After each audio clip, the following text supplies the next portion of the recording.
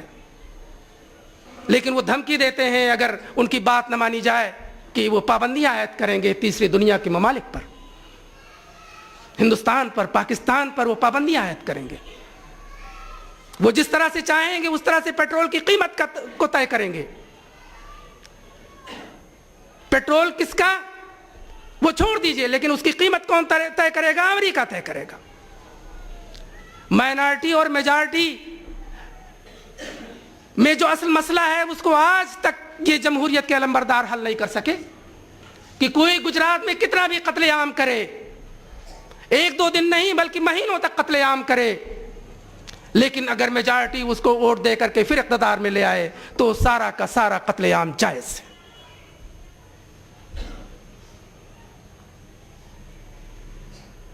جمہوریت کی جو حقیقت ہے، وہ جمہوریت کے جو دعوے دار ہیں، یہ عالمی سطح سے لے کر کے ملکی اور مقامی سطح تک اس کا آپ اندازہ کر سکتے ہیں، لیکن وہ اپنی کوششوں میں آج بھی مصروف ہیں اور وہ چاہتے ہیں کہ وہ کسی طرح سے وہ انسانوں کا خون بہاتے رہیں، انسانوں کا قتل عام کرتے رہیں اور بڑے بڑے خواب سائنٹیفک سوشلزم کے، ڈیموکریسی کے انسانوں کو دکھاتے رہیں. امریکہ نے کیا کیا عراق میں، لبنان میں، شام میں؟ ڈیپلیٹڈ یورینیم، یعنی یورینیم کی گرد یا یورینیم کی راکھ، یعنی اتنی باریک راکھ کہ وہ اگر انسان اس ماحول میں ہے تو اس کو وہ انہیل ضرور کرے گا، وہ اس کو سانس کے ذریعے اس کے پھیپھڑوں تک اور اس کے دوران خون تک وہ چلا جائے گا. اس کو آپ یہ کہہ سکتے ہیں کہ وہ یورینیم جو ان کا کہنا یہ ہے کہ اس کا استعمال کیا انہوں نے عراق میں، لبنان میں استعمال کیا، شام میں استعمال کیا، اور ایسی ایسی بیماریاں پیدا ہو رہی ہیں، نئی نئی بیماریاں جن کا کوئی علاج نہیں ہے. یہ کون کر رہا ہے؟ یہ جمہوریت کے علمبردار کر رہے ہیں، منیچرڈ یورینیم کا استعمال کر رہے ہیں اور وہ دھمکی دے رہے ہیں کہ آپ نے قتل عام کیا، آپ نے خون بہایا. سب سے بڑے سفاک وہ ہیں. ان کے انیشیٹو کا اندازہ یہ ہے کہ مرسی کی حکومت کو کیوں ختم کیا گیا. سبھی جانتے ہیں کہ اس سازش میں اسرائیل بھی شریک ہے، امریکہ بھی شریک ہے اور عرب ممالک کے حکمراں بھی شریک ہیں، نام نہاد مسلم حکمراں بھی شریک ہیں، سارے کے سارے لوگ شریک ہیں. یہ کس طرح سے شریک ہوتے ہیں؟ میں نے قرآن کی اس آیت کا تذکرہ کیا، میں اس کو پھر اس کے ڈیٹیل میں جانا چاہتا ہوں. بسم اللہ الرحمن الرحیم. کنتم خیر امت اخرجت للناس، تم بہترین جماعت ہو. وہ جماعت موجود ہے آج؟ مدرسوں میں بھی کیا پڑھایا جاتا ہے؟ آپ کہہ سکتے ہیں بالکل یقین کے ساتھ کہ مسلک پڑھایا جاتا ہے. ہر مدرسے کا ایک مسلک ہے اور اس سے جو نکلنے والا طالب علم ہے وہ ایک مسلک کا علمبردار ہوتا ہے. اور پھر آپ یہ کہہ سکتے ہیں کہ اب تو مسجدیں بھی مسلک کے نام پر تعمیر کی جاتی ہیں. اسلام کی مسجدیں نہیں، فلاں مسلک کی مسجد. یہ جماعت آپ کی موجود ہے. تو پھر وہ جماعت کا نصب العین کہاں جائے گا؟ برائیوں سے روکنا، برائیوں کا حکم دینا، نیکیوں کا حکم دینا، امر بالمعروف اور نہی عن المنکر، یہ کیسے آپ کریں گے؟ یہ تو جماعت الجماعت کی شکل میں امریکہ سے آپ ڈریں گے اور پھر امر بالمعروف اور نہی عن المنکر کریں گے. امریکہ کی مرضی سے آپ حکومت بنائیں گے اور پھر امر بالمعروف اور نہی عن المنکر کریں گے. اور بات یہیں تک محدود نہیں ہے. ابھی 10-12 سال پہلے امریکہ کا ایک اسٹریٹجک ادارہ ہے، شارٹ میں جسے کہتے ہیں رینڈ، RAND، رینڈ. بہت مشہور ہوئی وہ تمام باتیں اور مختلف لوگوں نے یہاں پر جو بھی موجود ہیں ان کے نالج میں وہ بات ہوگی.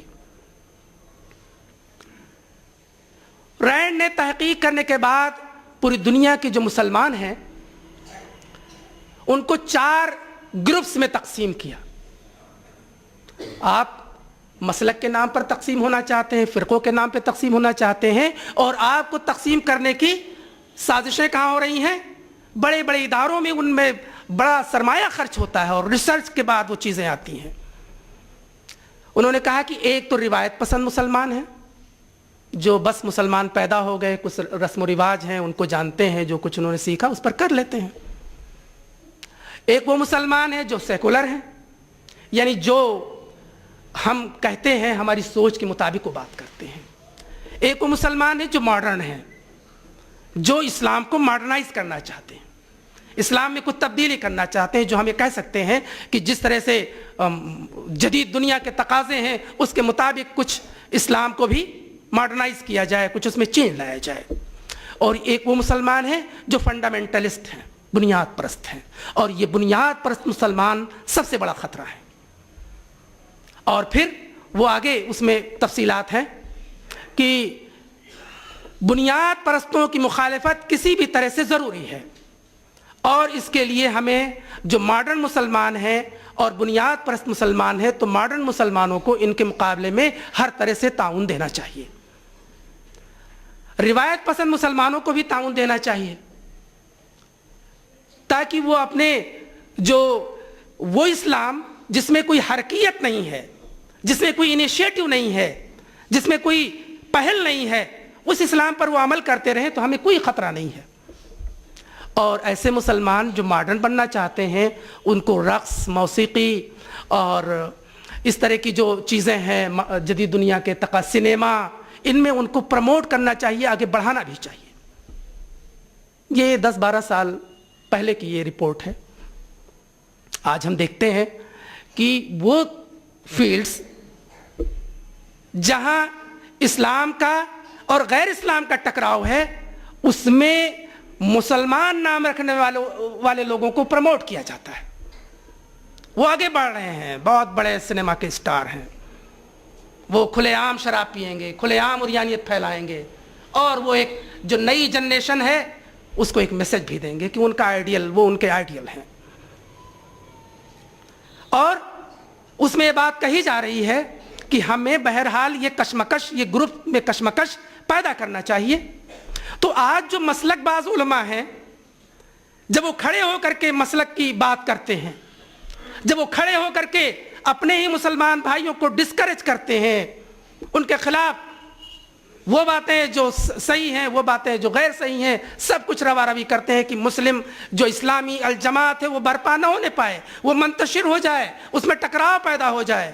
اور رینڈ کی ریسرچ, امریکہ بہادر کی بھی ریسرچ اور کوشش یہی ہے.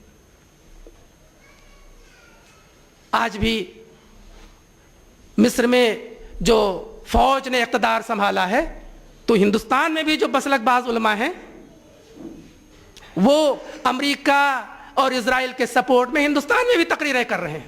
ان کو اسلام نظر نہیں آ رہا ہے, بلکہ وہ تمام چیزیں جو پہلے اس سے سابقہ حکومت میں جو جاری اور ساری تھیں, انہی کو جاری اور ساری کرنا چاہتے ہیں. وہی عریانیت, وہی فحاشی, وہی سود, وہی کیپٹلزم, وہی امریکہ کی اجارہ داری, وہ سب کچھ اس کے معاون اور مددگار ہیں. تو یہ کتنا بڑا اتحاد ہے, یہ رسمی اتحاد ہے یا غیر رسمی اتحاد ہے, یہ کسی سوچ کے مطابق ہے یا یوں ہی اتحاد ہے. لیکن جو لوگ ریسرچ کرنے والے لوگ ہیں وہ اچھی طرح سے جانتے ہیں کہ اس سے ان کا فائدہ ہو رہا ہے. دوسری بات جو میں اس میں ایڈ کرنا چاہتا ہوں وہ یہ ہے کہ بہرحال کیا ہم مسلک کو ختم کر سکتے ہیں, فرقوں کو ختم کر سکتے ہیں؟ نہیں ختم کر سکتے. صحابہ کرام رضوان اللہ تعالی علیہم اجمعین کے درمیان اختلاف تھا, لیکن وہ اختلاف ان کے درمیان نعمت تھا, وہ غور و فکر اور علم کا ایک پہلو تھا, وہ اتحاد کا ایک مظہر تھا. لیکن وہ یہ جانتے تھے کہ الجماعت کا دائرہ کیا ہے اور مسلک کا دائرہ کیا ہے. الجماعت کا دائرہ بہرحال وسیع ہے اور مسلک کا دائرہ بہت چھوٹا ہے. آپ اپنے مسلک پر اسی طرح سے قائم رہیے جس طرح سے آسمان میں بہت سے سیارے ہیں, وہ اپنے اپنے دائرے میں کل فی فلک یسبحون, سب اپنے اپنے دائرے میں تیر رہے ہیں, لیکن کوئی کسی سے ٹکراتا نہیں ہے, لیکن سب آسمان کی ایک فضا کو قائم کیے ہوئے ہیں. لیکن ایک اور سوال میں آپ کے سامنے رکھنا چاہتا ہوں، اس کا ذمہ دار کون ہے؟ عوام ہے یا خواص؟ عوام کو کیا پتا؟ اور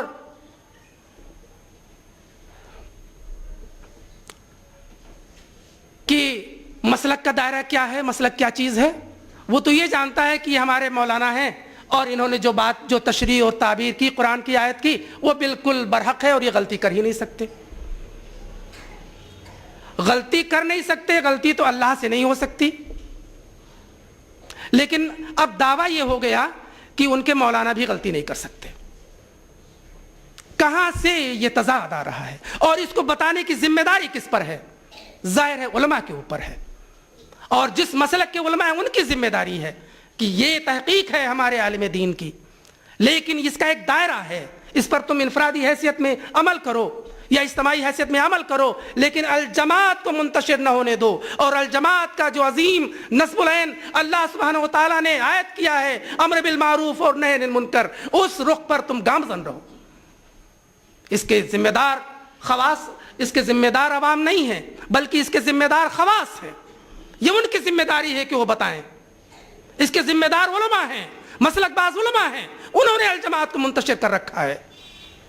اور یہ ایک بہت بڑی ذمہ داری ہے ان کے اوپر عائد ہوتی ہے کہ جو صرف مسلک کی بات کرتے ہیں اپنی تقریروں میں، لیکن اسلام کی بنیادی تعلیمات، سورہ فاتحہ کا اصل پیغام کیا ہے، اس کی اصل روح کیا ہے، اس کی اصل حرارت کیا ہے، وہ بتانے کی توفیق نہیں ہوتی.